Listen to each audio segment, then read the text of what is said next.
Hi, it's Debbie. I was watching Donna at Donna Marie, or just Donna Marie, I believe it is, and she had showed her artisan journal, and then she showed a friendship bracelet she made. And then I remembered when I was a kid, back in the 70s, I guess probably is when I was doing this, I used to make bracelets out of gum wrappers. And this is what they look like. This is not a gum wrapper, of course, but you make paper chains out of gum wrappers. And when you have a gum wrapper, the little sleeve that's on the gum wrapper, not the foil part, but the little sleeve, you would fold it in half and cut it in two, and then you would get two pieces. So what I did was, after I watched her video and I made that comment, because I said I asked if she used to make these kind of wrapper bracelets, because I would make them into a bracelet. But anyway, I would make them out of juicy fruit wrappers mostly, because that was my favorite gum. And sometimes I would use, the one I liked was bee mint gum, which was a white one. So I would do it white and yellow was usually what I had. Those were my two favorite gums. But anyway, I decided I was gonna see if I could still do it. So I cut little strips of paper, and if you wanna try, I will do a little video. This is the size of a paper. This would be like half of a juicy fruit wrapper, or any kind of gum wrapper. Big red would be good because they got nice red wrappers. But anyway, that would be it. So you'd have the wrapper, and say that's together. It would be together, so you just fold it in half and then you rip it in half. And then you end up with this size, 1 by about 2 3/4. It may be a little bit bigger than that, but that's about the size. So anyway, I will turn the camera around and show you how I make them. But they're a lot of fun to make. It would seem like it was a little easier when I was younger, but my fingers are bigger and clumsier, and I'm old. But anyway, I will turn the camera around and show you how to make one if you're interested in trying it, because they're fun. And I'll put a picture of like some chains, and I looked to that to see if I could find a picture before, and there was a thing about the longest chain that was ever made was 104 feet long. I don't know, because this is one piece, one side of your paper, and then this would be the other side of your paper. So you get like a V shape with one gum wrapper. So that's a lot of gum wrappers for 104 feet. I'll look and see if that was the exact amount, because it said kilograms. I had to convert it to how many feet that was, but it's pretty long. But they're a lot of fun to make, and you can do it when you're watching TV, because I was watching the football game while I was making mine. So anyway, have a good day, and I will be back because I'm going to show you, but I got to put the camera the other way. So have a good day. Bye. Okay, here's my diamond painting that I was working on. I got all this bottom part done. I was doing that yesterday, so I'm going to move that out of the way so I can turn this camera down. Okay, here we go. I'm going to try to do this here.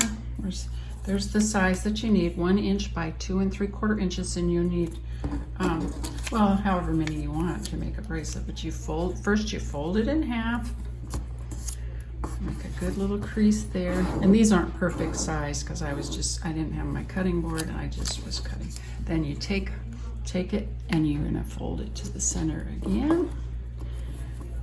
You open it up, and then you fold it to the center. Just use your nail or whatever. And then you're going to fold both these pieces in. Try to get it as even as you can. Oops, that's not very even. Fold it like that. Just use your nail. Oh, got itchy nose. I have the fan on in here. Then you're going to fold it again like this. Together.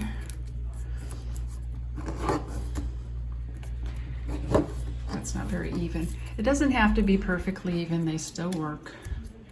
I used to do this actually while I was in school in my classroom. But then you fold it in half again like that, and crease it, of course. That gets the crease, and then you're going to fold these to the center. It's better if you can see where your crease is. I'm trying to keep it in camera. Kitty's in the cat box. We're just finished there.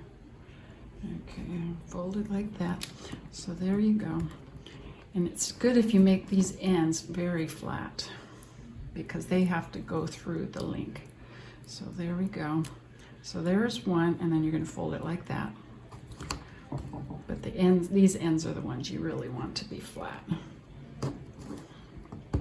And while I was doing it before, I was using a nail file. It helps when let's see if I have one in here. Oh, I do. Yay. Yes, that helps for opening the little spot. So you're going to have 2 of these first. I can cut through and show you. Let me pause. I'll be back when I got this. Okay, now I have 2 of these. And what you're going to do, the first ones are actually pretty easy, because you're just going to put it through here.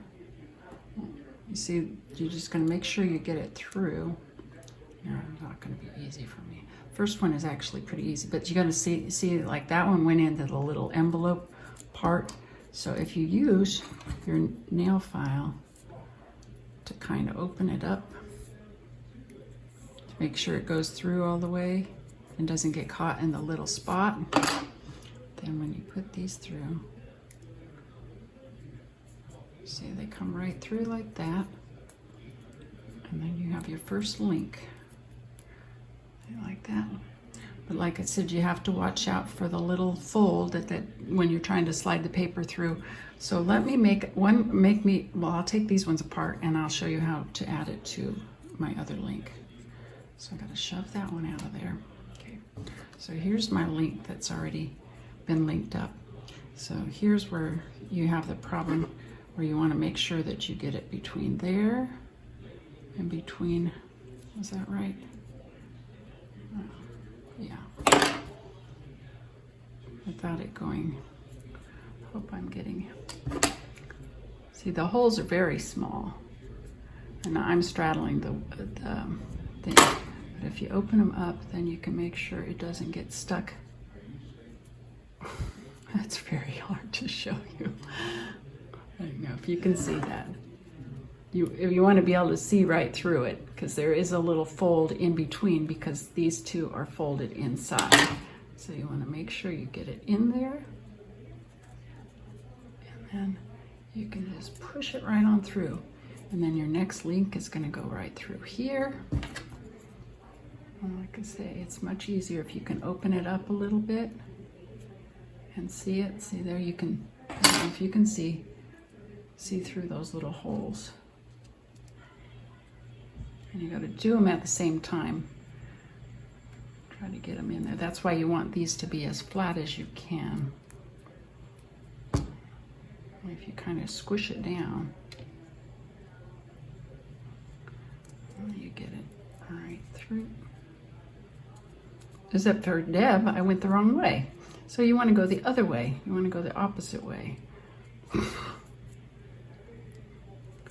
There. So there you're getting your chain. And when you get it big enough, then you put them together like that. But it takes a while, because you got to make sure it's big enough, because you can't take it apart. You got to make sure it's big enough to go around the wrist and fit over your hand. But anyway, that's how you make the paper chains with gum wrappers. But it's much prettier with gum wrappers, and I didn't even have any colored paper out because it's all packed away. So that's what I got. So there you go. I hope that brings back some memories to some of you gals that might have done that back in the 70s or 60s. I don't know when they started, but I did it back in the 70s. That was the thing to do. So have a good day. Bye. Hi, it's Debbie again. This is how I get chocolate and juicy fruit now. It's getting hard to find in the store, so I ordered this on Amazon, a whole box of it. But this is what I keep in the car, and then of course I use the containers later for craft storage, because the lid is clear, because this just peels off real easy, of course, and then the packet so you can see what's inside. But I plan to buy some regular stick gum and make a real bracelet, because I really like them and it's fun to make. So anyway, this is a good deal if you can find us packs. So I keep those, like I said, in the car. And we also were using it for keeping change in the car, one of these containers. But now our new car has a little slot for change, so we don't need it in there. So anyway, have a good day. Thanks for watching.